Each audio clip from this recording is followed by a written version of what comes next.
Hi friends, സാപ്പിഡിയ മലയാളത്തിൻ്റെ ഏറ്റവും പുതിയൊരു വീഡിയോയിലേക്ക് എല്ലാവർക്കും സ്വാഗതം. ഇന്നത്തെ വീഡിയോ OTT അപ്ഡേറ്റുകളാണ്. ഇപ്പോൾ ഇന്ന് റിലീസ് ചെയ്ത സിനിമയും ഇന്ന് രാത്രി 12 മണിക്ക് ശേഷം റിലീസ് ചെയ്യാൻ തയ്യാറെടുക്കുന്ന സിനിമകളും അതുകൂടാതെ ഏറ്റവും പുതിയതായിട്ട് വന്നിരിക്കുന്ന 2 സിനിമകളുടെ അപ്ഡേറ്റുകളുമാണ് ഇന്നത്തെ വീഡിയോ നമ്മൾ പരിശോധിക്കാൻ പോകുന്നത്. ഏതൊക്കെ സിനിമകളാണ് നോക്കുന്നതിന് ഒരു കാര്യം പറഞ്ഞോട്ടെ. ഇന്ന് റിലീസ് ചെയ്ത ഗുരുവായൂരമ്പല നടയിൽ എന്ന് പറഞ്ഞ സിനിമയുടെ റിവ്യൂ ചെയ്തിട്ടുണ്ട്. അതുപോലെ തന്നെ പെരുമാനി എന്ന് പറഞ്ഞ സിനിമയുടെ റിവ്യൂ ചെയ്തിട്ടുണ്ട്. പുതിയ സിനിമകളൊക്കെ റിലീസ് ചെയ്യുന്ന സമയത്ത് റിവ്യൂസും കാര്യങ്ങളൊക്കെ ചെയ്യാറുണ്ട്. എല്ലാവരും കണ്ട് സപ്പോർട്ട് ചെയ്യുന്നു പ്രതീക്ഷിക്കുന്നു. ഓക്കെ, അപ്പോൾ നമുക്ക് ആദ്യം തന്നെ ഇന്നിപ്പോൾ ഓൾറെഡി റിലീസ് ചെയ്തിരിക്കുന്ന സിനിമകൾ ഏതൊക്കെയാണെന്ന് നോക്കാം. 2 സിനിമകൾ, ഒരു സിനിമ ഒരു സീരീസുമാണ് ഇന്ന് റിലീസ് ചെയ്തിട്ടുള്ളത്. സിനിമയാണെന്ന് നോക്കിക്കഴിഞ്ഞാൽ ഒരു കന്നഡ ഫാൻറ്റസി വിഭാഗത്തിൽപ്പെടുന്ന സിനിമയാണ്. ബ്ലിങ്ക് എന്നാണ് സിനിമയുടെ പേര് വരുന്നത്. ആമസോൺ പ്രൈമിലാണ് ഈ ഒരു സിനിമ റിലീസ് ചെയ്തിട്ടുള്ളത്. കന്നഡ ഭാഷയിൽ മാത്രമാണ് അവൈലബിൾ ആയിട്ടുള്ളത്. അടുത്തൊരു ഹിന്ദി സീരീസാണ്. ലാംബാൻ എന്നാണ് സീരീസിൻ്റെ പേര് വരുന്നത്. ലംബാൻ ഒരു ഡ്രാമ സീരീസാണ്. ഹിന്ദി ഭാഷ കൂടാതെ തമിഴ്, തെലുങ്ക്, മലയാളം, കന്നഡ, ബംഗാളി, മറാഠി ഭാഷകളായിട്ട് സോഡിലി വഴിയാണ് ഈ ഒരു സിനിമ ഈ ഒരു സീരീസ് റിലീസ് ചെയ്തിട്ടുള്ളത്. അപ്പോൾ ഈ 2 സിനിമ, ഈ ഒരു സിനിമയും ഒരു സീരീസുമാണ് ഇന്നിപ്പോൾ റിലീസ് ചെയ്തതായിട്ടുള്ളത്. ഇനി നമുക്കിത് രാത്രി 12 മണിക്ക് ശേഷം, അതായത് മെയ് മാസം 17-ാം തീയതി റിലീസ് ചെയ്യാൻ തയ്യാറെടുക്കുന്ന സിനിമകൾ ഏതൊക്കെയാണെന്ന് നോക്കാം. അതിലൊന്നാമത്തത് ഒരു തമിഴ് സിനിമയാണ്. ഒരു ആന്തോളജി വിഭാഗത്തിൽപ്പെടുന്ന സിനിമയാണ്. ഹോട്ട്സ്പോട്ട് എന്നാണ് സിനിമയുടെ പേര് വരുന്നത്. ആഹാ തമിഴ്, ടെൻറ്റ് കോട്ട, ആമസോൺ പ്രൈം എന്നീ OTT പ്ലാറ്റ്ഫോമിലായിട്ടാണ് ഈ ഒരു സിനിമ ഇന്ന് രാത്രി 12 മണിക്ക് ശേഷം റിലീസ് ചെയ്യാൻ തയ്യാറെടുക്കുന്നതായിട്ടുള്ളത്. അടുത്ത ഒരു ഹിന്ദി മൂവിയാണ്. സറാ ഹട്ട്കെ സറാ ബച്കെ എന്നാണ് സിനിമയുടെ പേര് വരുന്നത്. റൊമാൻറ്റിക് ഡ്രാമ വിഭാഗത്തിൽപ്പെടുന്ന സിനിമയാണ്. ഹിന്ദി ഭാഷ കൂടാതെ മലയാളം, തമിഴ്, തെലുങ്ക്, കന്നഡ ഭാഷകളായിട്ട് ജിയോ സിനിമ വഴിയാണ് ഈ സിനിമ ഇന്ന് രാത്രി 12 ശേഷം റിലീസ് ചെയ്യാൻ തയ്യാറെടുക്കുന്നതായിട്ടുള്ളത്. അടുത്തൊരു കൊറിയൻ സീരീസാണ്. ദ 8 ഷോ എന്നാണ് സീരീസിന്റെ പേര് വരുന്നത്. നെറ്റ്ഫ്ലിക്സിൽ ഈ ഒരു സീരീസ് കൊറിയൻ ഭാഷ കൂടാതെ തമിഴ്, തെലുങ്ക്, ഹിന്ദി, ഇംഗ്ലീഷ് ഭാഷകളായിട്ട് ഇന്ന് രാത്രി 12 ശേഷം റിലീസ് ചെയ്യുന്നതാണ്. സ്ക്വിഡ് ഗെയിം പോലത്തെ ഒരു ഗെയിം സംബന്ധമായിട്ടുള്ളൊരു സീരീസാണ്. അപ്പോൾ ഇന്ന് രാത്രി 12 ശേഷം ഈ ഒരു സീരീസ് റിലീസ് ചെയ്യുന്നതാണ് നെറ്റ്ഫ്ലിക്സ് വഴി. അടുത്തത് ഒരു ആനിമേഷൻ സീരീസാണ്. Baahubali crown the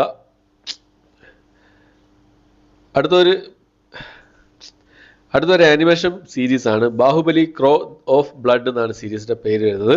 Disney+ Hotstar വഴി ഒരു സീരീസ് ഇന്ന് രാത്രി 12 ശേഷം റിലീസ് ചെയ്യുന്നതാണ്. ഹിന്ദി ഭാഷ കൂടാതെ മറ്റു ഭാഷയിലും ഈ സീരീസ് ഡിസ്നി+ ഹോട്ട്സ്റ്റാറിൽ റിലീസ് ചെയ്യുന്നതാണ്. ആക്ഷൻ, അഡ്വഞ്ചർ, ഡ്രാമ, വാർ വിഭാഗത്തിൽപ്പെടുന്ന ഒരു ആനിമേഷൻ സീരീസാണ്.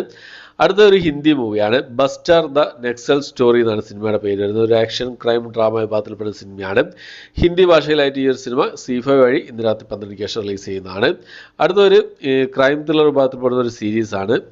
തലമൈ സെയ്യലാകം എന്നാണ് സിനിമയുടെ പേര് വരുന്നത്. തമിഴ്, തെലുങ്ക് ഭാഷകളായിട്ട് ഈ ഒരു സീരീസ് C5 വഴിയാണ് റിലീസ് ചെയ്യാൻ തയ്യാറെടുക്കുന്നതായിട്ടുള്ളത്. ഇന്ന് രാത്രി 12 ശേഷം റിലീസ് ചെയ്യുന്നത്.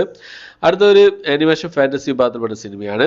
തെൽമ ദ യൂണിക്കോൺ എന്നാണ് സിനിമയുടെ പേര് വരുന്നത്. ഇംഗ്ലീഷ് ഭാഷയിൽ ഈ ഒരു സിനിമ നെറ്റ്ഫ്ലിക്സ് വഴി ഇന്ന് രാത്രി 12 ശേഷം റിലീസ് ചെയ്യുന്നതാണ്. ചിലപ്പോൾ ഈ ഒരു സിനിമയുടെ മൾട്ടി ലാംഗ്വേജ് നമുക്ക് പ്രതീക്ഷിക്കാവുന്നതാണ്. അടുത്തത് ഒരു റൊമാൻറ്റിക് കോമഡി ഡ്രാമ വിഭാഗത്തിൽപ്പെടുന്ന തെലുങ്ക് മൂവിയാണ്. വിദ്യ വാസുല അഹം എന്നാണ് സിനിമയുടെ പേര് വരുന്നത്. തെലുങ്ക് ഭാഷയിൽ ഈ ഒരു സിനിമ ആഹാ തെലുങ്ക് വഴി ഇന്ന് രാത്രി 12 ശേഷം റിലീസ് ചെയ്യുന്നതാണ്. അടുത്തത് ഒരു സീരീസാണ്.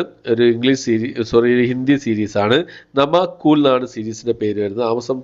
ആമസോൺ മിനി TV വഴിയാണ് ഈ ഒരു സീരീസ് ഇന്ന് രാത്രി 12 ശേഷം റിലീസ് ചെയ്യുന്നത്. അടുത്തൊരു വിയറ്റ്നാമീസ് മൂവിയാണ്. മായി എന്നാണ് സിനിമയുടെ പേര് വരുന്നത്. നെറ്റ്ഫ്ലിക്സ് വഴി ഒരു സിനിമ ഇന്ന് രാത്രി 12 ശേഷം റിലീസ് ചെയ്യുന്നതാണ്. അപ്പോൾ ഇത്രയും സിനിമകളും സീരീസുകളാണ് ഇന്ന് രാത്രി 12 മണിക്ക് ശേഷം, അതായത് മെയ് മാസം 17-ാം തീയതി റിലീസ് ചെയ്യുന്നതായിട്ടുള്ളത്. ഇത് നമുക്ക് ഏറ്റവും പുതിയതായിട്ട് വന്നിരിക്കുന്ന 2 സിനിമകളുടെ അപ്ഡേറ്റുകൾ ഏതൊക്കെയാണെന്ന് നോക്കാം. അതിലൊന്നാമത്തത് ആടുജീവിതം എന്ന് പറഞ്ഞ സിനിമയാണ്. നമ്മുടെ പൃഥ്വിരാജ് പ്രധാന വേഷം കൈകാര്യം ചെയ്ത് ഇന്നേക്ക് 50 ദിവസം പിന്നിട്ട സിനിമയാണ്. 150-160 കോടിക്ക് അടുത്തായിട്ട് ഈ സിനിമയുടെ വേൾഡ് വൈഡ് കളക്ഷൻ നേടിയിട്ടുണ്ട് ഇപ്പോൾ തന്നെ. ഈ ഒരു സിനിമ ഡിസ്നി+ ഹോട്ട്സ്റ്റാർ ആണ് ഈ സിനിമയുടെ OTT സ്വന്തമാക്കിയിട്ടുള്ളത്. മഞ്ഞുമൽ ബോയ്സ് മെയ് മാസം 5-ാം തീയതി ഡിസ്നി+ ഹോട്ട്സ്റ്റാർ റിലീസ് ചെയ്തു. അതിനുശേഷം ഡിസ്നി+ ഹോട്ട്സ്റ്റാർ റിലീസ് ചെയ്യാൻ തയ്യാറെടുക്കുന്ന മലയാള സിനിമയാണ്. മെയ് മാസം 24 അല്ലെങ്കിൽ 31 ഈ 2 ഡേറ്റുകളാണ് എക്സ്പെക്റ്റഡ് ഡേറ്റ് ആയിട്ട് വന്നിട്ടുള്ളത്. അടുത്ത ദിവസങ്ങളിൽ തന്നെ ഈ സിനിമയുടെ ഒഫീഷ്യൽ അപ്ഡേറ്റ് പുറത്തു വരുന്നതാണ്. അടുത്തത് നമ്മുടെ സണ്ണി വെയിൻ, അതുപോലെ തന്നെ ലുക്മാൻ അവറാൻ, അതുപോലെ തന്നെ വിനയ് ഫോർട്ട് എന്നിവരൊക്കെ പ്രധാന വേഷം കൈകാര്യം ചെയ്ത ഒരു ഫാൻറ്റസി കോമഡി വിഭാഗത്തിൽപ്പെടുന്ന സിനിമയായിരുന്നു പെരുമാനി എന്ന് പറഞ്ഞ സിനിമ. തിയേറ്റർ റിലീസ് ചെയ്ത സിനിമയാണ്. ഈ സിനിമയുടെ റിവ്യൂ ഞാൻ ചെയ്തിട്ടുണ്ട്. അപ്പോൾ എനിക്കിഷ്ടപ്പെട്ട ഒരു സിനിമയാണ്. അപ്പോൾ ഈ സിനിമയുടെ OTT റൈറ്റ്സ് ആമസോൺ പ്രൈം സ്വന്തമാക്കിയതുള്ള അപ്ഡേറ്റാണ് ഏറ്റവും പുതിയതായിട്ട് വന്നിട്ടുള്ളത്. ഈ സിനിമ എന്ന് റിലീസ് ചെയ്യുന്ന നോക്കിയാൽ ജൂൺ മാസത്തിലൊക്കെ പ്രതീക്ഷിച്ചാൽ മതി ഈ സിനിമയുടെ റിലീസ്. ഓക്കെ, അപ്പോൾ ഇത്രയാണ് ഇന്നത്തെ വീഡിയോ. എൻ്റെ വീഡിയോ ഇഷ്ടപ്പെട്ടായിരിക്കുന്നു. ഇഷ്ടപ്പെട്ടെങ്കിൽ ലൈക്ക് ചെയ്യാനും ഷെയർ ചെയ്യാനും സബ്സ്ക്രൈബ് ചെയ്യാനും മറക്കാതിരിക്കുക. ഈ ലിസ്റ്റിലൊക്കെ സിനിമകൾക്കാണ് നിങ്ങൾ വെയിറ്റ് ചെയ്യുന്നതൊക്കെ കണ്ടു, എന്താണ് നിങ്ങളുടെ റിവ്യൂ എന്നുള്ള കാര്യങ്ങളൊക്കെ കമൻറ്റ് ബോക്സിൽ രേഖപ്പെടുത്താൻ ശ്രമിക്കുക. ഓക്കെ, അപ്പോൾ പുതിയൊരു വീഡിയോ ആയിട്ട് വരുന്നതായിരിക്കും. ബൈ.